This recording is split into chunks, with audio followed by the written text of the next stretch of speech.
Hi, thank you for joining me again on my YouTube channel.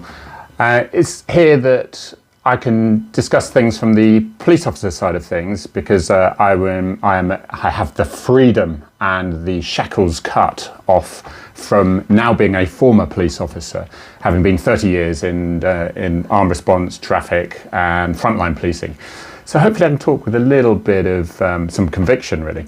And I noticed that there's a video circulating at the moment, yet again, one-sided video where officers being suspended, and you get a very, very empathetic BBC reporter saying, "Please tell me, Mr. Puppy-eyed victim of the police, how do you feel?" "I was frightened. I can't sleep at night. I'm just thinking of the money coming up in my eyes when I talk about this." And actually, if you look at some of the evidence behind it, you can see that same little puppy-eyed person walking up to somebody in the street with a police van already behind them and launching an enormous punch in the face of that individual. He's a big chap, he's aggressive, and a police officer then tackles Mr. Hassan Ahmed and brings him to the ground, and he's overheard saying, "Just chill out or I'll choke you out. Chill out or you'll choke you out." And to a lot of people that sounds quite terrible, especially in recent events. But I think the public have got to realise, and these critics have got to realise, that policing is not a nice tidy little business sometimes, okay? I've been in many a scrap, and I've been in many a scrap where I'm trying to arrest somebody, I can't walk away. Although that's becoming much more likely nowadays because police just get criticised if they get into a confrontational situation. And so I'm often, in my mind, as a few times where I thought, I'm fighting for my life here. I am really needing to fight as hard as I can. And if somebody had videoed that, and I will say anything, and I've got a big gob on me, and I will say anything to get that domination, over so that the person who thought that they could take me on suddenly goes, "Whoa, I've bitten off more than I can chew here." Okay, so it's really important. It's all about impact factors. So if you've got someone, obviously if you've got a little nun who's 4 foot tall, you're not going to treat her in the same way for shoplifting a pear or something. I did arrest someone for shoplifting a peach once, but that's another story. That is another story. But you're going to treat them very differently from people who are 6'2", 18 stone, and that you yourself, like myself, is 12 stone, all right, on my own. And so it's a very different way. Now, what you say and what you do is completely different things, but with videos coming out more and more and more, and people videoing from sort of residents' windows and things like this, you're going to actually be witnessing a lot more of this. It's not common. I don't want to give that impression. I can only remember a handful of occasions in 30 years where I've had to really say things that I have really said to dominate, because with this Hassan Ahmed, he was uninjured in the end by the police officer. The police officer was very domineering, but as you see, it was that passive resistance by Hassan.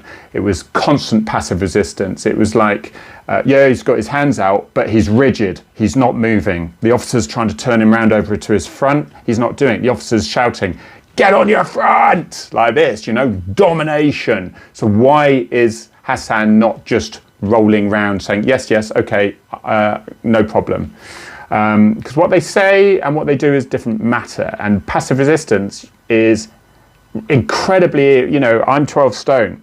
Now I can have an 18 stone guy fighting me. I can have my hands underneath my chest, on my front, or they're trying to get me into cuffs. They're going to struggle, because to actually constrict your muscles and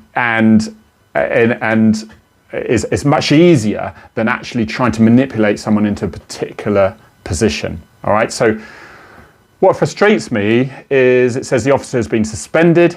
Why do you put a perfectly good officer off the street? By all means suspend him if he did choke him out, okay? Because there are other officers there, and it probably hadn't come to that. But he probably had no intention of choking him out. So here we go. That's what I think on that side of things. Let's hope it's not. The IOPC are actually now, since February, having to look at things a lot more speedily. I think they look at an awful lot of rubbish. That's why they're so busy. And like everything, I'm sure there's some very good people in the IOPC, and there are also some pretty atrocious people I know, I can assure you for that. And going on from that, you'll probably see that there was a result. You won't hear about it much because guess what? It doesn't happen. But about a year ago, there was a disabled man who abandoned his car in a position which called for the police to be called. This is again another no-win situation for the police, because if you have someone, just because someone's disabled doesn't not make them an arse, okay? It's a bit like if somebody's black, it doesn't mean that they will never be an arse, okay? So it doesn't have to be an immediate race issue. It doesn't have to be a bullying of a disabled person issue. It depends if they're being an arse or not. That is the simple rules that I have, but I guess common sense rarely comes into it nowadays, do you think? But this disabled man had his, and it's relevant because it was disabled sticker and he was causing havoc. And so the police turned up and he wanted to argue the toss. He wasn't going to move his vehicle. And so the police thought they had no issue. Right, how do we do this? Do we just walk away and let anarchy reign and then get a frustrated member of public to take it upon themselves and have complaints against the police from lack of action, neglect of duty, which I suggest would be a very strong possibility? Or perhaps the police then should have to detain or arrest the person in order that they could then move the car for causing an obstruction. That's a lawful arrest, obstructing him. Of course, there was a little bit of a skirmish. The guy then, because of his condition, unfortunately had a seizure. And it's often these things are often played on by people who are opposing the police because it's very difficult to prove otherwise. But I believe this was a genuine seizure, but I would suggest very much that it wasn't brought on by the officers. It was very simply solved. It may have happened anyway, but it may have simply been solved by when the police ask you to move your car. Here's an idea. Why don't you move your car?